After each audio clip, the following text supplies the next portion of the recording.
నమస్తే బోసుకుమరి. పవన్ కళ్యాణ్ గారు జనసేన పార్టీని సర్వనాశనం చేస్తున్నాడా? ఈ విధంగా ప్రచారం చేస్తున్నటువంటి పరిస్థితులు కనపడుతున్నాయి. ఎందుకు ఈ విధంగా ప్రచారం చేస్తున్నారు అనేటువంటి విషయాన్ని చూస్తే, మామూలుగా చంద్రబాబు నాయుడు గారు 15 సంవత్సరాలు సీఎంగా ఉండాలంటున్నారు. ఆల్టర్నేటివ్ రాజకీయాల కోసం పవన్ కళ్యాణ్ గారు రాలేదా? ఈ రకమైనటువంటి పరిస్థితులు ఉంటే మామూలుగా పవన్ కళ్యాణ్ గారు ఎప్పుడు సీఎం అవుతారు, మేము ఎప్పుడు అధికారంలోకి వచ్చేస్తాం అనేటువంటి విధంగా కొంత రెచ్చగొట్టి జనసేన నాయకులు రెచ్చగొట్టేటువంటి ప్రయత్నం చేయొచ్చు. కొంతమంది గుడ్డిగా ఉండేటువంటి జనసేన నాయకులు కూడా కొంతమంది అలా అనిపించొచ్చాము, నాకు తెలియదు. కానీ మీకు ఆల్రెడీ ఒక ఎగ్జాంపుల్ జరిగిన తర్వాత కూడా ఇంకా అలాంటి ట్రాప్స్ పడిపోయేటువంటి పరిస్థితులు ఉంటాయా అని నేను అనుకోవట్లేదు. కానీ కొంతమందిలో ఉంటే ఉండొచ్చు, మెగా ఫ్యాన్స్ లో కానీ జన సైనికుల్లో కానీ లేకపోతే జనసేన నాయకుల్లో కానీ ఆ రకమైనటువంటి విధానం ఉండొచ్చు. నేను ఏమంటాను అంటే, మామూలుగా ప్రజారాజ్యం పార్టీ పెట్టారు, ఆల్టర్నేటివ్ పార్టీ, ఓకే డన్. అప్పుడున్నటువంటి తెలుగుదేశం ఉంది, కాంగ్రెస్ ఉంది, అంటే రాజశేఖర రెడ్డి గారు ఆ టైంలో ప్రజారాజ్యం పార్టీ పెట్టారు. ఓకే, ఏమైనా ఉండనిచ్చారా?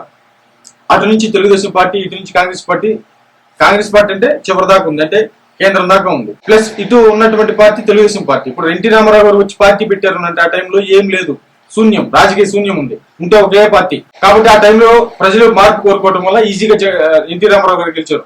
ఇప్పుడు ఎన్టీ రామారావు గారు నుంచి పార్టీ పెట్టి కొత్త పార్టీ పెట్టి గెలవమని చెప్పండి, అది జరిగే పనే కాదు. ఎవరైనా సరే, ఏ ఇండస్ట్రీకి సంబంధించిన సరే, లేకపోతే తెలుగు ఇండస్ట్రీకి సంబంధించిన, ఈ సినిమా ఇండస్ట్రీకి సంబంధించి ఎంత పెద్ద తోపు హీరోయినా సరే వచ్చి పార్టీ పెట్టమనండి, ఒక్క సీటు కూడా రాదు. ఒక్క సీటు కూడా రాదు. ఎందుకు చెప్పమంటారా? పూర్తిగా ఉన్నటువంటి రెండు పార్టీలు తమ రాజకీయాలను తమ చేతుల్లోకి తీసేసుకున్నాయి. ఇప్పుడు జగన్మోహన్ రెడ్డి గారి కాంగ్రెస్ ని కంప్లీట్ గా పక్కన నెట్టేసి ఆ మొత్తం పవర్ ని జగన్మోహన్ రెడ్డి గారు తీసేసుకున్నారు. అంటే పెద్ద పార్టీ. ఒక రకంగా చెప్పాలంటే అటు మీడియా గానీ, డబ్బు గానీ, లేకపోతే వాళ్ళకు ఉండేటువంటి బ్యాక్ బోన్స్ గానీ, ఏమైనా సరే తెలుగుదేశం పార్టీ పక్కా స్ట్రాంగ్. వాళ్ళకు ఉన్నటువంటి కార్యకర్తలు కానీ, ఊరూరా వాళ్ళకి ఏర్పడినటువంటి గ్రౌండ్ లెవెల్ విధానం కానీ, ఇవన్నీ కూడా పక్కా స్ట్రాంగ్. ఎవరు కదిలించలేరు, కనీసం ఆ వేరుని కూడా కదిలించలేరు.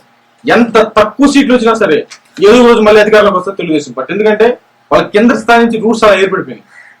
వాళ్ళు తిమ్మిని బంబించేయగలరు, అచ్చుని బొమ్మ చేయగలరు, బొమ్మను అచ్చు చేయగలరు. ఎందుకంటే వాళ్ళకి విపరీతమైన మీడియా సపోర్ట్ ఉంది, విపరీతమైన ప్రింట్ మీడియా ఉంది, నాయకులు ఉన్నారు, కోవట్లు ఉన్నారు, డబ్బు ఉంది. ఇప్పుడు తెలుగుదేశం పార్టీ గెలిపించడానికి తెలుగుదేశానికి సంబంధించినటువంటి సపోర్ట్ చేసే బిజినెస్ మ్యాగ్నెట్లు కావచ్చు, లేకపోతే ఎన్ఆర్ఐ, వీళ్ళందరూ 100 కోట్లు డబ్బు పోసారు. మళ్ళీ ఇప్పుడు పోయడానికి కూడా రెడీగా ఉంటారు. అంతేదే. అదేవిధంగా వైసీపీ పార్టీకి సంబంధించి కూడా అంతే, సేమ్. వాళ్ళకి అన్ని బలాలు ఉన్నాయి. జనసేన పార్టీకి ఏముంది రా? ప్రజారాజ్యం పార్టీకైనా అప్పుడు ఏముంది? ఒక్క చిరంజీవి అనేటువంటి ఒక లెగసీ తప్ప. అప్పుడు కులం కొంత యాడ్ అయ్యింది, ఆ తర్వాత కొన్ని సీట్లు వచ్చి మొత్తం 70 లక్షల ఓట్ల దాకా వచ్చాయి. అయినా కూడా చిరంజీవి గారు నిలబడలేకపోయారు. అసలు అదే ప్రజారాజ్యాన్ని కాంగ్రెస్ లో విలీనం చేసి అంత పెద్ద నిందలు తీసుకొచ్చినటువంటి జనసేన పార్టీకి సంబంధించిన అధినేత పవన్ కళ్యాణ్ గారు ఇక్కడ దాకా తీసుకొచ్చారు. అంటే మామూలుగా జనసేన పార్టీని గెలిపించుకోవాలి, నిలబెట్టుకోవాలి అంటే ఏ రకంగా వ్యూహాత్మకంగా వెళ్ళాలి అనేటువంటి విషయం పవన్ కళ్యాణ్ గారికి కలుగుతా. అంటే ప్రత్యామ్నాయ పార్టీగా దించితే ఆ పార్టీని ఏం చేస్తారనేటువంటి విషయం ఆల్రెడీ కళ్ళారా చూసి కూడా ఏ విధంగా మాట్లాడుతున్నారని సరే ఆత్మపరిశీలన చేసుకోవాలి. అంటే వ్యూహాత్మకంగా, లౌకికంగా మామూలుగా ఉన్నటువంటి సోర్స్ ఉపయోగించుకొని పార్టీని ముందుకు తీసుకెళ్లి ప్రజలకు ఖచ్చితంగా మేలు చేయాలి అనేటువంటి ఒక సంకల్పం. చంద్రబాబు నాయుడు గారే ఉంటారు 15 సంవత్సరాలు అంటే రాజకీయాల్లో ఏ టైంలో ఏం జరుగుతుందో నువ్వు చెప్తావు, నేను చెప్తాను. ఎవడు ఏం చెప్పలేడు. అవకాశం కోసం అందరూ ఎదురు చూస్తారు. అవకాశం రావాలి కదా, అప్పుడు దాకా సపోర్ట్ ఉండాలి కదా. సరే, ఇప్పుడు న్యూట్రల్ గానే ప్రత్యామ్నాయంగానే పవన్ కళ్యాణ్ గారు అనుకుంది, ఏమైంది?